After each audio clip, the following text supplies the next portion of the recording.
Na leo siku kwenye Kombolela mambo yako hivi. Chiku anaapa mbele ya mzee Kikala kwamba kama binti Msumi ana tabia za kichawi, hakika atamwachia huyu mtoto na atamla nyama. Lakini Siwa, Mwadawa pamoja na Tukae wako polisi kwa kosa tu la kutukana, huku Hawazi pamoja na Mashavu mambo hayako sawa kabisa. Sasa pale tulipoishia katika episode iliyopita ndipo tunapoanzia leo. Twende zetu nyumbani kwa mzee Kikala. Mwadawa, Tukae pamoja na Siwa hapa wamekaa. Ghafla wanashangaa polisi wanaingizana. Sasa polisi anawaambia, "Yes, mnajifanya hamna adabu. Sasa twendeni huku mtajua faini ya tusi moja ni shilingi ngapi." Polisi anamwambia Tukae simama, lakini anasema hapana. Mwadawa anaambiwa simama, lakini Mwadawa anasema mimi siwezi. Huku Mwadawa pia anamwambia siwezi, baskeli yangu iko wapi? Lakini Siwa anasema huyu hawezi kutembea. Wanamtetea dadao, lakini kufika kituoni lazima wafike kwa namna yoyote ile. Sasa tutoke hapa twende huku kwa Chiku pamoja na mzee Kikala. Hapa wamekaa bana, wanafanya mazungumzo.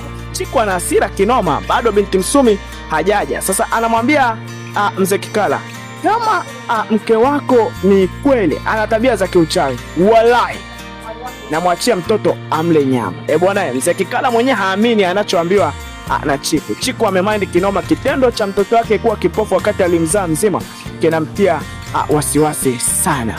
Sasa tutoke hapa twende huku kwa Mashavu pamoja na Hawazi. Hii ndio bado ina mambo mengi sana, hamna anayemuelewa mwenzake kabisa. Sasa Hawazi anamwambia Mashavu, kipindi chote hicho ambacho nilikuwa naishi na mke wangu Aziza hakunipatia mtoto.